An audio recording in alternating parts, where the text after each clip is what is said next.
E se a gente estiver completamente enganado sobre o que é a nossa própria mente? Pois é essa a provocação de um texto antiquíssimo e super profundo, o Shurangama Sutra. Vamos mergulhar nessa jornada.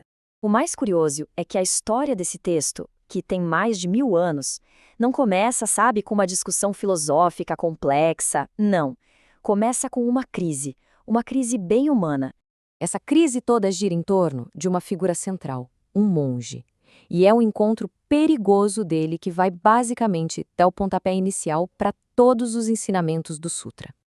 Então, vamos conhecer o Ananda. Pensa num cara brilhante. Ele era primo do Buda e dizem que tinha a memória mais incrível de todos os discípulos. Só que é aí que mora o perigo. Ele confiava tanto, mas tanto no seu intelecto, que acabou deixando de lado a prática da meditação. E, claro, essa negligência toda teve um preço. Ele ficou vulnerável. Num belo dia, passando perto de uma casa de cortesãs, ele é pego assim, de jeito por um feitiço poderosíssimo. A coisa foi tão séria que ele ficou a um passo de quebrar o seu voto sagrado de celibato. De longe, o Buda sente o perigo e, pum, intervém, recitando um mantra que quebra o feitiço. Mas quando a Ananda volta para o mosteiro, ele não está aliviado, não. Ele está completamente destruído pela vergonha. E é justamente essa falha, essa vergonha toda do Ananda, que abre a porta para uma das perguntas mais profundas do budismo. Vamos ver agora como essa busca pela mente verdadeira começa. Mortificado, o Ananda vai perguntar para o Buda: poxa, por que meu intelecto me traiu? Como é que eu evito isso de novo? E a resposta do Buda é surpreendente. Ele diz que o problema não foi falta de força de vontade. O erro foi muito mais profundo, um completo mal-entendido sobre o que é a própria mente. E aqui vem um ponto central de tudo. O Buda revela que, na verdade, não temos só uma mente, mas duas. Tem a mente comum, sabe? Aquela iludida, do dia a dia, com a qual a gente se identifica. E tem a mente genuína, que é imortal, verdadeira, a nossa natureza real. O mestre Xuan Huan, um grande comentador desse sutra, resumiu isso muito bem.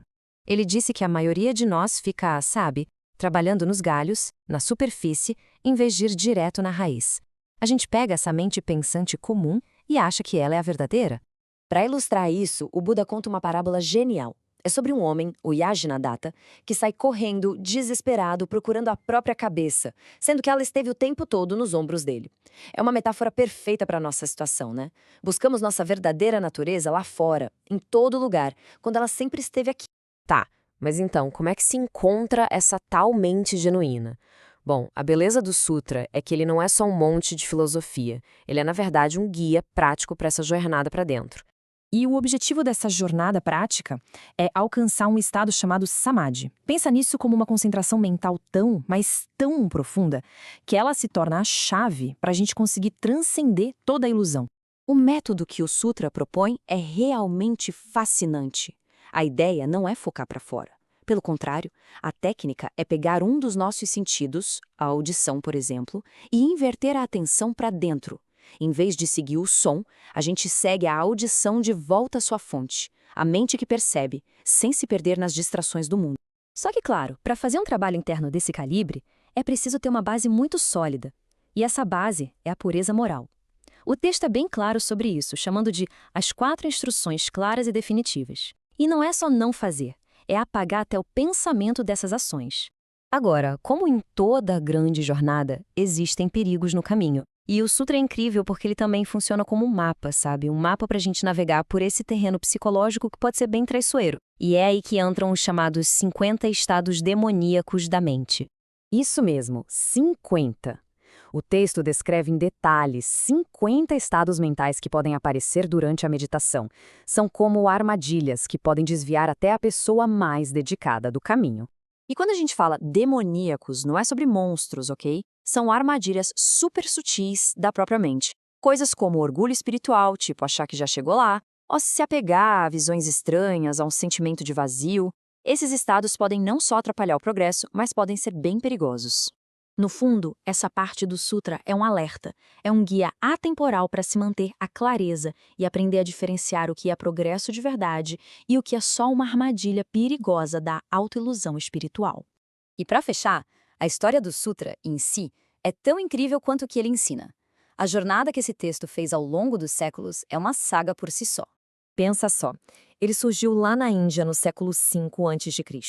Por séculos foi considerado um tesouro nacional tão precioso que era proibido de sair do país. Aí, lá por 705 d.C., um monge chamado Paramite o contrabandeou para a China, escondido num corte que ele fez no próprio braço. De lá, ele se espalhou pela Ásia e, finalmente, em 1968, foi trazido para o Ocidente. A importância desse texto é tão grande que o mestre Xuanhuan chegou a dizer uma coisa muito forte. Ele disse que onde o Shurangama Sutra existe, o Dharma correto, ou seja, o ensinamento verdadeiro, existe. E se o Sutra desaparecer, o Dharma correto também desaparece. É o alicerce de tudo. No fim das contas, a grande mensagem do Shurangama Sutra é essa. A jornada não é para encontrar alguma coisa nova que está faltando. É sobre reconhecer aquilo que sempre esteve aqui. E se a nossa verdadeira natureza esteve sobre os nossos ombros o tempo todo,